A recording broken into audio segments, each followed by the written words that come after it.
I Am Timeless by Jon Matthieu. Read by Steve Parker.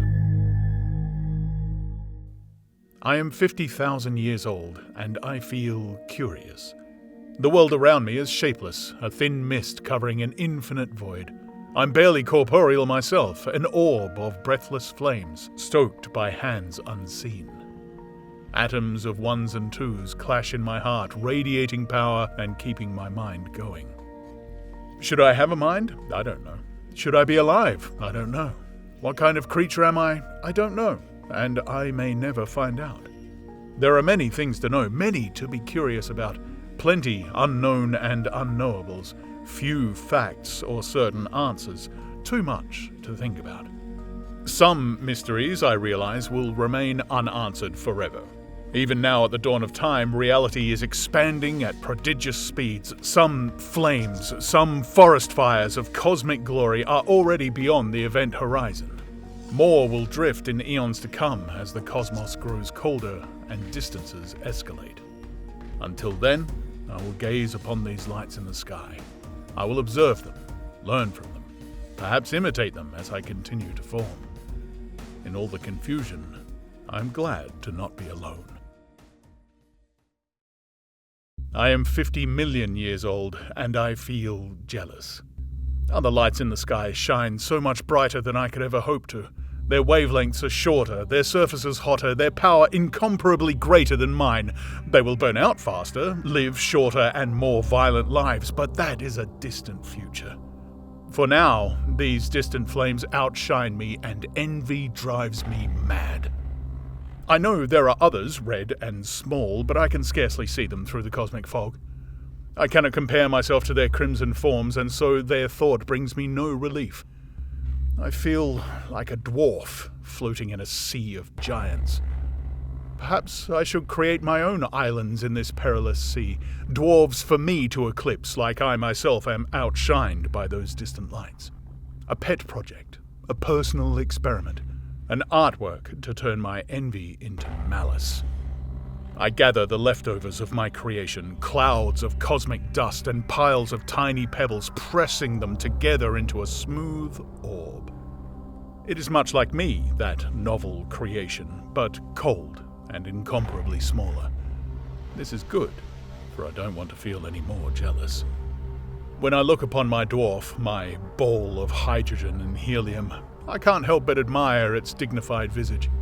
White and brown, cold and slow, but not entirely serene. There are storms raging in its outer layers, hurricanes of tiny proportions, and I find that adorable. Dozens of pebbles start orbiting the dwarf, curious and awed in equal measures, and I find that endearing. I repeat the process, forming another ball of hydrogen. I give it a different color, just as many pebbles, and magnificent rings. It looks just as impressive as my first child, that peculiar creation, despite being quite a bit smaller. I make 2 new balls, both a pallid blue, before running out of raw material. I make more dwarves out of poorer building blocks, spoons of nitrogen and oxygen and other metals, but their sizes border on microscopic. Even noticing their existence is an effort of will, so I pay them little attention. My envy has been lessened, my ego placated, my id satisfied by this oddest of systems. I can live like that for a while.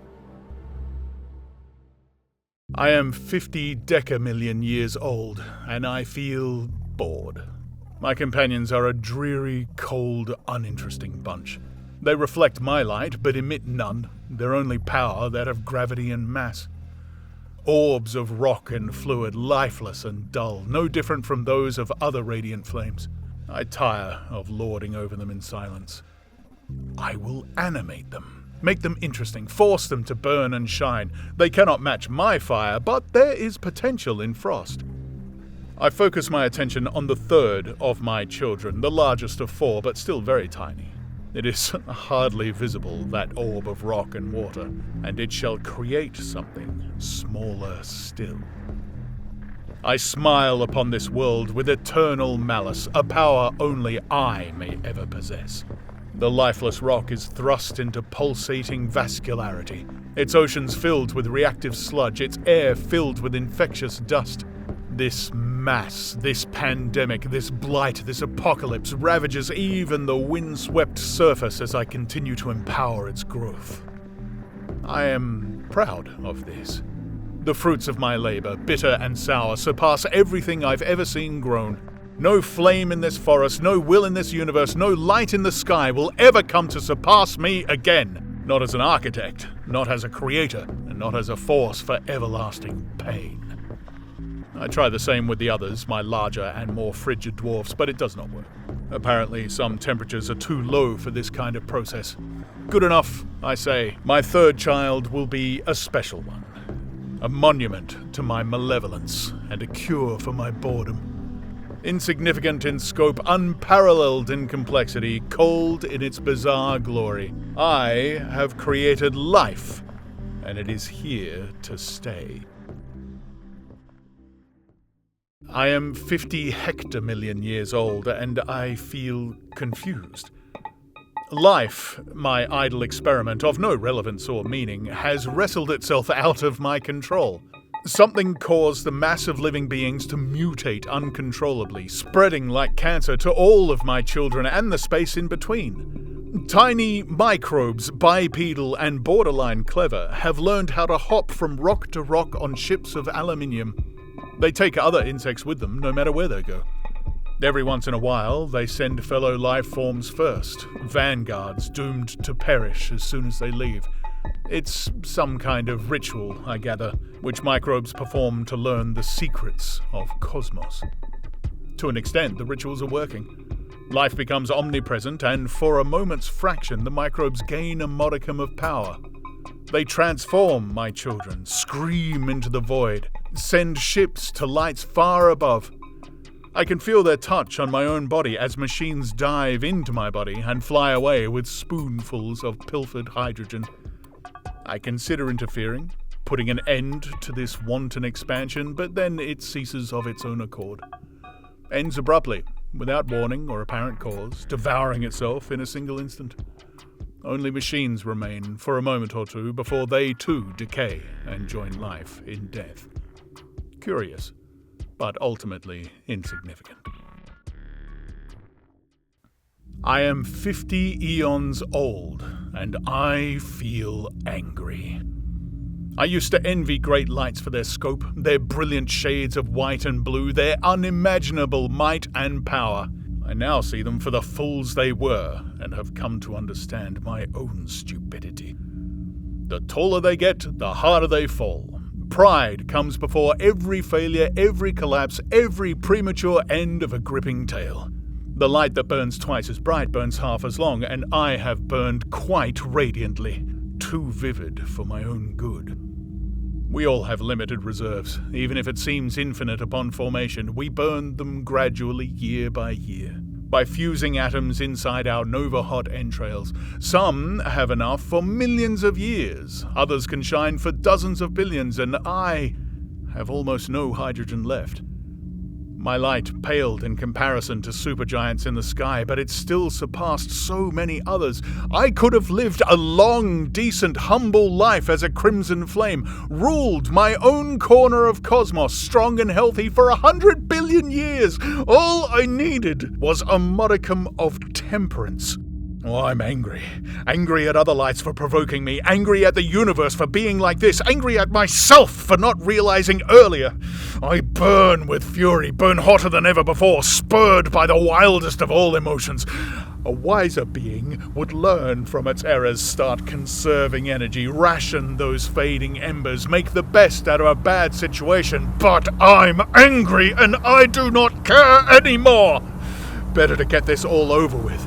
I grow, expand, inflate, swell, devour half my children and scorch the rest. I can feel myself growing colder, then rapidly colder still, but I'm larger than I could ever imagine.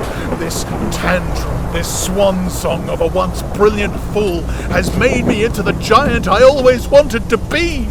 For the last time, I am powerful. For the first time, I am immense. At last, I feel fulfilled. And then I collapse. And my youth is over. Just like that. I am 50 billion years old, and I feel weak. The speed of causality is limited, constant, unchanging. It cannot hope to contend with the vastness of space-time, with those dark powers who tear the universe apart. Forests drift away, as I knew they would, and I am powerless to stop them. Power. I once knew the meaning of it, the significance, the intoxication of a quintillion atomic explosions happening at once. I used to shine brighter than most, illuminating space all around me. And I wouldn't even appreciate that transcendent might. Burning divinity, immaculate rage. There's no rage anymore, no might, no divinity, and precious little in the way of power. I'm still a light, but my glow is pale, barely stronger than that of my kids. Kids. They're barely younger than me at this point. I have lived for almost as long as the universe itself. The scales become incomprehensible as time goes on, as unstoppable as ever, and seemingly faster than it used to be. Perception becomes twisted as my mind deteriorates, blurring the line between millions and billions and trillions and... I am so old, I am so weak, and I am not getting any younger. I am 50 trillion years old, and I feel tired. The sky is a great black ceiling. Few lights still remain. It's been billions of years since I've seen one form. Not enough fuel, not enough energy, not enough will to persist. No more matter will ever catch fire, no further flames will appear. The epoch of creation is over. I'm too tired, too sleepy, too exhausted to feel angry. I don't even have the strength to dread. All the fight went out of me 10, 20, 30 trillion years ago. My heart is not just inactive, but cold, no warmer than the void of space itself.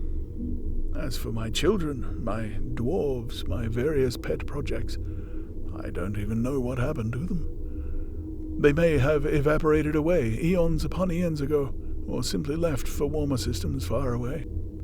Perhaps they still exist in some aged, diminished, unrecognizable forms.